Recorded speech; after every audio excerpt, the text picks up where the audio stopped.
Hi friends সবাইকে good evening বলছি আর আমার মিনি ব্লগে তোমাদেরকে স্বাগত জানাচ্ছি। আর আজকে আমার একটা ভাগ্নির বিয়ে, মানে আজকে নয় কালকে বিয়ে, যার জন্য আমি রেডি হব, এখন গঙ্গা নিমন্ত্রণে যাব। আর শাড়ি দুটো বের করেছি, বুঝতে পারছি না কোন শাড়িটা পরবো। লাস্ট মেশ এই শাড়িটা পরে নিলাম পিঙ্ক কালারের।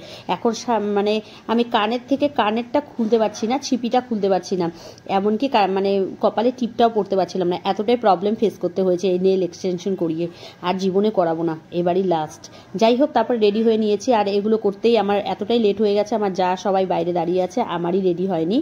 মানে চেষ্টা করছিলাম তাড়াতাড়ি করার, কিন্তু হয়নি আমার তাড়াতাড়ি। তারপরে চলে আসলাম বিয়ে বাড়িতে। বিয়ে বাড়িতে এসে দেখছি, দেখো কুলার মধ্যে এখন কি সুন্দর করে ডিজাইন করেছে, বর আর বউয়ের এত সুন্দর লাগছিল। আর তারপরে বিয়ের পিঁড়িতেও খুব সুন্দর ডিজাইন করেছে। বিয়ের পিঁড়িটা একটু ইউনিক করেছে, আমার কাছে খুব ভালো লেগেছে। তোমাদের কাছে কেমন লেগেছে আমি জানি না, একটু কমেন্ট করে জানাবে, ঠিক আছে? আর তারপরে হচ্ছে এখন আমরা ফাইনালি গঙ্গা নিমন্ত্রণ করতে যাব। আর গঙ্গা নিমন্ত্রণ করতে যাব ওদের বাড়ির থেকে সামনে হচ্ছে থানার দিঘিটা, একটু দূর হয়। আর ফুলদিঘির পার্কটা ওদের বাড়ির থেকে সামনে হয়, কিন্তু জানোই তো সাহাবাড়ির একটু নিয়ম আছে।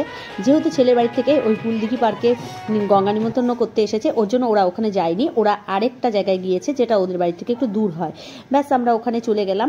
আর তোমার হচ্ছে ওখানে গঙ্গা নিমন্ত্রণের যতগুলো রিচুয়ালস আছে সেগুলো সব করে নিচ্ছে। তারপরে করে নিয়ে তারপরে আমরা হচ্ছে মানে আসছি, কিন্তু তোমাদের নাচানাচিটা আমি দেখাতে পারলাম না, তার কারণ আমরা কেউ নাচিনি কালকে। আমার পায়ে প্রচণ্ড ব্যথা ছিল আর নাচাটা হয়নি। যাই হোক, তারপরে এসে ভাগ্নি বারে বারে বলছে মামি ফটোশ্যুট করো, তাই সব মামিরা মিলে ওর সাথে দাঁড়িয়ে ফটোশ্যুট করলাম। আর যে আজকের হচ্ছে বিয়ের কোণে, তাকে তো দেখলে বুঝতেই পারবে, দাঁড়াও তোমাদেরকে দেখাচ্ছি, এটা হচ্ছে বিয়ের কোণে। আর তারপরে ওর সাথে পিকচার আমরা তুলে নিয়ে তারপরে তো আমাদের এখন বাড়িতে আসতে হবে, তার কারণ আজকে প্রচণ্ড ঠান্ডা পড়েছে আর একদম কুয়াশাতে ঢাকা। আর এখন হচ্ছে মা আর মেয়ে দুজনে ফটোশ্যুট করছে। যাই হোক, আমরাও তার সাথে মানে ফটোশ্যুট করলাম। তারপরে এখন আমরা মানে খেয়ে দিয়ে, কিছুতে না খেয়ে আসতে দিবে না, একদম আমরা মানে নিজেরাই খাবার বেড়ে নিয়ে তাড়াতাড়ি করে খেয়ে দিয়ে বাড়িতে চলে আসলাম। আমার বড় ব্লগ আসতে চলেছে, একটু ফলো করুন আমার।